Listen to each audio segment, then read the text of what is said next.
Friends, I've just been having the most fun I've ever had using Customer Agent because it can now read and update CRM properties. Let me show you. Check this out. So here I am on my Customer Agent, and if I come over to the Manage tab where you can add knowledge, if you've opted into this beta, you'll now see a CRM data option. And what you can do is you can come in here and you can choose a CRM property and you can let it update it. And what I've done, here's my example. If we come over here, I've grabbed street address and I'm going to allow it to view this property. And for the data level protection, I'm just going to match the email. You tell me your email, Customer Agent will tell you your street address, and I give it some instructions around when to do this. Like if someone asks about their shipping or billing address, give them this. And then to edit it, we're gonna step the security up a little. We're gonna verify the email, not just match email. And if someone says they need to change or update their address, do this. So that's all the setup there is. That's all I did. And look how awesome this is. This is so much fun. So hey Luma, how's it going? I say, hi, can you confirm my billing address? And so Luma thinks for a minute. We assign the conversation to Luma. This is great. One thing to know is that when you're testing, we're making real updates here, so keep an eye on that.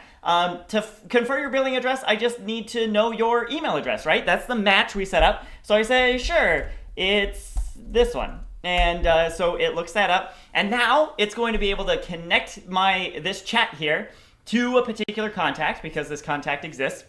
Now it's looking at the CRM data and it says 123 Street Road. That's what it is. And oh, hold on a minute, I actually moved. I actually moved recently. Can you update that to, how about 123 Road Street, right? That's where I moved to. And now we're getting to the higher security thing. It's going to send me a confirmation email, right? That's what we set it up to do. We want to verify the email now. Can't just let anyone go changing record values here. So it says you got to go check your email and click the link. So we come over to my email, which is totally not a spam account and is absolutely real. And if we just wait a second, that email pops right in. And so we just click on this and we get this little link here. Here it is. To update your billing address, I need to verify this. So I click yes, that was me. We get success. And now if I hop back over to Luma, I don't actually have to say anything. Luma got the signal and is thinking, and my billing address has been updated to Road Street. So look, if we come back here and if we just exit this and look for this contact that I was being, we can see right here it worked. And if we look at the details, we can see it was updated by Customer Agent right there. It's like magic. This is now in beta. Opt yourself in. Let me know what you think. Let me know what properties you're going to use. And let me know if you have any questions.